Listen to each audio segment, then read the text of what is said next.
जय माता दी मित्रों, 12 साल बाद बृहस्पति का राशि परिवर्तन होने जा रहा है। यानी कि कुछ खास घटना इस अप्रैल के महीने में होने जा रही है। 22 अप्रैल को जो बृहस्पति हैं वो कहीं ना कहीं मीन राशि से निकल के मेष राशि में प्रवेश करने वाले हैं और 22 अप्रैल 2023 से लेकर और 8 अप्रैल 2024 तक वो मेष राशि के अंदर रहेंगे और मित्रों छत्र योग बनाएंगे और 7 राशियों के जो अला बला परेशानियां चल रही हैं उसमें उनको कुछ ना कुछ निजात प्राप्त होगा। इस कार्यक्रम में डिटेल में मित्रों इस कार्यक्रम में चर्चा करेंगे। आप इस कार्यक्रम को पूरी अच्छी तरह से समझ लेना। सबसे पहले हम ये जानते हैं कि गुरु किन चीज़ों का कारक होता है, ये जानना बहुत जरूरी है। देखिए, 9 ग्रहों के अंदर सूर्य, चंद्रमा, मंगल, बुध, शुक्र, शनि, राहु, केतु, ये 9 ग्रह होते हैं ज्योतिष के अंदर। इसके अंदर मित्रों सबसे ज़्यादा जो इम्पोर्टेंट ग्रह है जिसका गोचर शुभ रहता है अधिकतर, वो है बृहस्पति। बृहस्पति ज्ञान का कारक होता है, शिक्षा का कारक होता है, संतान का कारक, धर्म का कारक, धन वृद्धि का कारक, पद प्रमोशन का कारक, आत्म शांति का कारक बृहस्पति होता है।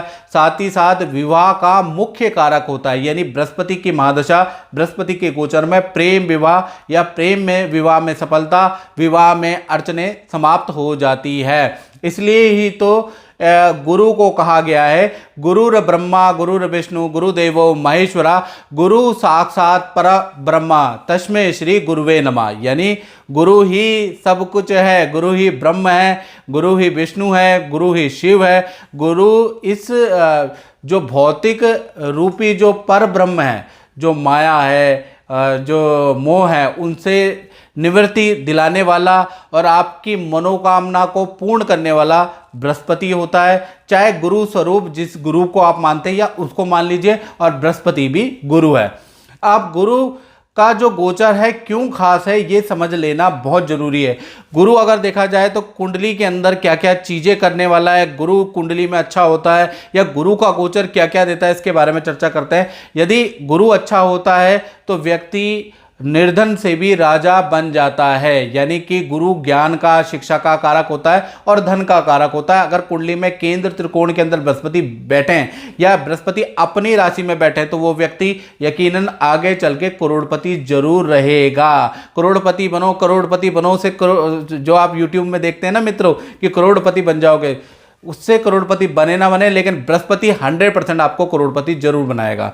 साथ ही साथ देखा जाए तो अगर आपका गुरु कुंडली के अनुसार या हाथ के अंदर ये जो पर्वत होता है ना, ये अगर आपका उठा हुआ है, याद रखिएगा, तो कहीं ना कहीं ऐसे व्यक्ति की उच्च पद शिक्षा होती है। ऐसा व्यक्ति विदेश की यात्राएं करता है, तीर्थ यात्राएं करता है। ऐसा व्यक्ति धार्मिक होता है और अच्छी संतान ऐसे व्यक्ति की होती है जो आगे चल के अच्छा पढ़ती लिखती है। प्लस गुरु अगर आपका उठा हुआ है तो आपको अच्छा धन मिलेगा, याद रखिएगा। साथ ही साथ जैसे मैंने बताया कि गुरु अगर आपकी कुंडली में या हाथ के अंदर उठा हुआ है, ये देखिएगा गुरु हाथ के अंदर, ये मर्दों का जो पुरुष है उनका राइट हैंड और स्त्रियों का लेफ्ट हैंड, अगर गुरु आपका उठा हुआ है स्त्रियों को, तो आपको संतान की अच्छी शिक्षा होगी, संतान की आप अच्छी परवरिश करेंगे, संतान आपका मान सम्मान करेगी। यदि गुरु डाउन है तो शिक्षा तो आप करेंगे लेकिन संतान आपकी मान सम्मान नहीं करेगी, संतान आपसे हमेशा दूर रहेगी, याद रखिएगा। गुरु अगर आपके हाथ के अंदर, दोनों स्त्री और पुरुष ध्यान से सुन ले, अगर आपके हाथ के अंदर गुरु अच्छा है तो आत्म शांति, आत्मिक सुख देता है। यानी कि बहुत बार धन अच्छा होने के बावजूद भी और बहुत बार आर्थिक स्थिति अच्छा होने के बावजूद भी आदमी को डिप्रेशन हो जाता है, मानसिक तनाव हो जाता है, सर में दर्द की प्रॉब्लम, या फिर आत्म शांति नहीं हो पाती है, दूसरे से ईर्ष्या हो जाती है, या दूसरे व्यक्ति आपको कम आंकते हैं, अपने ही आपको लगातार धोखा दे रहे हैं। यानी मन की बात किसी को भी आपने शेयर की, उसने आपका फायदा उठाया, धन के मामले में आपके साथ धोखाधड़ी हुई, तो कहीं ना कहीं आपका गुरु कमजोर है और 100% आपका गुरु कमजोर है। इस वजह से क्या हो गया, आत्म सुख की प्राप्ति नहीं हुई। आध्यात्म सुख और संतुष्टि का कारक भी बृहस्पति होता है।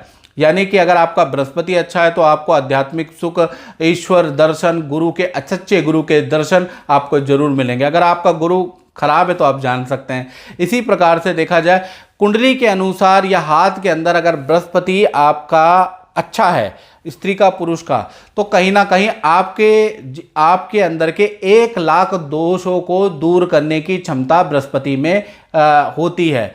अब क्या हो रहा है, 22 अप्रैल 2023 से गुरु मीन राशि यानी अपनी राशि से निकलकर मेष राशि में आ रहे। मेष राशि में भी इनका परिवर्तन बहुत ज़्यादा लाभकारी है, क्योंकि ये भा चक्र की पहली राशि है और पहली राशि में अगर बृहस्पति आ जाएगा तो 12 साल का साइकिल चक्र देखा जाएगा कि 12 साल आपके कैसे जाने वाले हैं, क्योंकि पहला सर्कल आपका अच्छा होना चाहिए, याद रखिएगा 12-12 साल का ये सर्कल है। तो कहीं ना कहीं देखा जाए तो 22 अप्रैल 2023 से गुरु मेष राशि में जा रहे हैं और देखा जाए तो 30 अक्टूबर 2023 से तक क्या होगा कि गुरु मेष राशि में जाएंगे, वहां पर राहु महाराज पहले से ही विद्यमान है, तो गुरु और राहु की युति बनेगी, गुरु चंडाल दोष बनेगा और ये 30 अक्टूबर तक रहने वाली है। अब उसका क्या प्रभाव रहेगा, गुरु चंडाल जब बन जाता है तो उसका क्या प्रभाव रहेगा और राशि पर क्या प्रभाव पड़ेगा, बड़ी डिटेल में चर्चा करेंगे। कार्यक्रम पूरा देखिएगा, नहीं तो फिर इफ एंड बट और यूट्यूब चैनल आप देख लेते हैं करोड़पति अरबपति बनाने वाले, फिर आप यहां कमेंट में लिखते हैं ऐसा कुछ नहीं हुआ। मेरा कार्यक्रम शास्त्र सम्मत होगा, श्लोक के साथ में मंत्रों के साथ में आपको मैं बताऊंगा, पूरी रिसर्च लेके आऊंगा कि बृहस्पति आपको कैसा रिजल्ट देने वाला है। तो देखा जाए तो 30 अक्टूबर तक हर राशि को अच्छा या बुरा रिजल्ट मिलेगा, उसके बाद उसको अच्छा या बुरा रिजल्ट मिलेगा, यानी कि 30 अक्टूबर तक अच्छा बुरा रिजल्ट मिलेगा। साथ ही साथ देखा जाए तो गुरु जब मेष राशि में जाएंगे तो 4 सितंबर से लेकर और 30 दिसंबर तक वक्री पोजीशन में भी रहेंगे, यानी उल्टे भी चलेंगे 4 सितंबर से और 30 दिसंबर 2022 तक। अब भृगु नाड़ी ज्योतिष के अनुसार, याद रखिएगा किसका रेफरेंस दे रहा हूं, पाराशर का नहीं देख रहा, बहुत से ज्योतिषाचार्य कहते हैं ये लिखा नहीं है, पहले ये देख तो लो कि मैं कौन से शास्त्र की से बात कर रहा हूं। भृगु नाड़ी ज्योतिष के अनुसार 12 राशियों पे कैसा फल रहेगा, इसके बारे में अब हम डिटेल में चर्चा कर लेते हैं। मीन राशि के बारे में बात करते हैं। तो मीन राशि के से अगर ये बृहस्पति का गोचर देखा जाए तो जो 22 अप्रैल 2023 में हो रहा है, तो देखा जाए तो आपके द्वितीय भाव में ये गोचर हो रहा है और शास्त्र कहता है द्वितीय गोचरे जीवा धन कार्य वृद्धि दायका, यानी कि द्वितीय भाव में जो गोचर हो रहा है आपकी राशि से वो धन और कार्य में वृद्धिदायक होता है, धन को बढ़ा देता है, कार्य में वृद्धि पद प्रमोशन के योग बनते हैं। लेकिन मित्रों इसमें कुछ क्लाइमैक्स है, बिल्कुल ये श्लोक बिल्कुल घटित नहीं होगा, एज इट इज घटित नहीं होगा। कारण क्या है कि द्वितीय भाव में गुरु का गोचर तो हो रहा है, साथ में राहु की भी युति है, यानी कि 30 अक्टूबर तक राहु महाराज भी रहेंगे, इसलिए आपको बृहस्पति का 80% शुभ फल प्राप्त होगा और 20% नेगेटिव फल भी प्राप्त होगा। चलिए पहले क्या अच्छा क्या बुरा फल प्राप्त होगा मीन राशि को, इसके बारे में बात कर लेते हैं। तो द्वितीय भाव में जो बृहस्पति का जो ट्रांजिट है, कहीं ना कहीं रुके हुए घर परिवार के मांगलिक काम आपके बनेंगे, यानी कि शादी, संतान के, बच्चों के, भाई के, बहनों के रुके हुए काम आपके बन जाएंगे। पहला बृहस्पति का 22 अप्रैल से ये जादू चलने वाला है।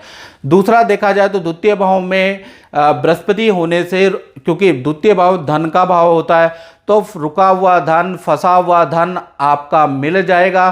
साथ ही साथ अचानक बृहस्पति द्वितीय भाव में बैठे हैं तो धन कमाने के आपके सोर्सेज बढ़ जाएंगे, यानी बृहस्पति के कारण देखा जाए तो धन के इनकम आपके बढ़ जाएंगे, दुगने तिगने हो सकते हैं, या धन कमाने का कोई सोर्स, कोई मौका, कोई चांस आपके हाथ लग सकता है। बृहस्पति ऐसा करते हैं, बहुत बार ऐसा देखा गया है। तीसरा अगर देखा जाए तो बृहस्पति और राहु द्वितीय भाव में बैठे हैं तो हेल्थ प्रॉब्लम आपकी बढ़ सकती है, आपको वाणी से, जीवा से या मुख रोग आपको हो सकते हैं, नेत्र रोग आपको बढ़ सकते हैं, किडनी, लीवर या बुरी लत आपकी बढ़ सकती है, क्योंकि गुरु और राहु आपके टेस्ट यानी मुख में बैठे हैं। साथ ही साथ देखा जाए 22 अप्रैल 2023 से जब बृहस्पति जो द्वितीय में बैठे हैं तो पद में आपकी वृद्धि कराएगा, पद के लिए बहुत अच्छा है। साथ ही साथ नई नौकरी के योग आपके बनते हैं, यानी नौकरी में परिवर्तन तो हो गई होगा। साथ ही साथ देखा जाए तो 30 अक्टूबर 2022 तक आपको देखा जाए तो नौकरी में आपके धन वृद्धि होगी या नौकरी चेंज होगी, लेकिन उसमें कुछ थोड़ी बहुत समस्या रहने वाली है और उसमें कुछ ना कुछ प्रेशर आपको झेलना पड़ेगा। बहुत बार क्या होगा कि आप नई जगह पे जाएंगे तो आपके मनो मुताबिक काम नहीं मिलेगा। 30 अक्टूबर 2023 तक आपको सहना पड़ेगा, क्योंकि उसके बाद जहां पर आप नौकरी कर रहे हैं वहीं पर आपको बहुत अच्छा इनकम का सोर्स, आपको मन मुताबिक काम भी मिलेगा, लेकिन 30 अक्टूबर तक आपको सहना पड़ेगा। इसी प्रकार से देखा जाए तो बृहस्पति की 5वीं, 7वीं और 9वीं 3 दृष्टियां होती हैं मित्रों।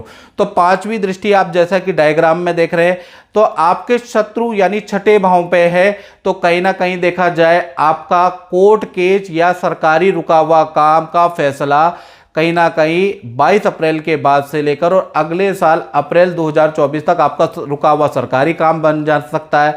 कोर्ट केस का फैसला आपका हो सकता है, या कोर्ट केस चल रहा है तो उसका डिसीजन 100% आपका इसमें आ सकता है, क्योंकि छठे भाव में कहीं ना कहीं बृहस्पति की दृष्टि है।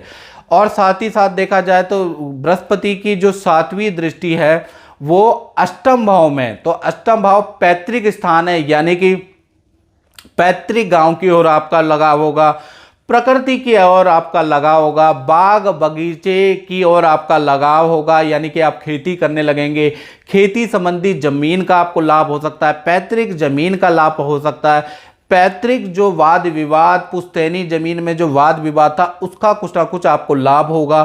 साथ ही साथ LIC और इन्वेस्टमेंट जो आपने की है उससे भी आपके धन में वृद्धि के योग नजर आ रहे हैं। प्रकृति की ओर आपका लगाव बढ़ जाएगा, खूब प्रकृति की ओर आप जाने वाले हैं। साथ ही साथ देखा जाए मंत्र साधना सिद्धि में भी आपका इंटरेस्ट, अष्टम में बृहस्पति है तो आपका जागृत होगा। साथ ही साथ देखा जाए तो 9वीं जो इसकी दृष्टि है वो कहीं ना कहीं अगर देखा जाए तो पिता को पद धन लाभ देने वाली है, यानी पिता के लिए बड़ी लाभकारी है। साथ ही साथ आपके लिए देखा जाए तो आपका स्थान परिवर्तन के योग बनते हैं। साथ ही साथ ये जो बृहस्पति की 9वीं दृष्टि है, या तो आपका नौकरी में प्लेस चेंज हो जाएगा या फिर आपका घर का प्लेस चेंज के योग, एक फ्लोर से दूसरे फ्लोर या नीचे के फ्लोर से ऊपर के फ्लोर में या एक शहर से दूसरे शहर में बृहस्पति ऐसा ट्रांजिट कराने वाला है। तो कुल मिला के देखा जाए तो बृहस्पति का जो ये परिवर्तन हो रहा है ये 80% मीन राशि के लिए लाभकारी रहेगा। तो मित्रों इस कार्यक्रम में बस इतना ही, मुझे दीजिए इजाजत। जय माता दी।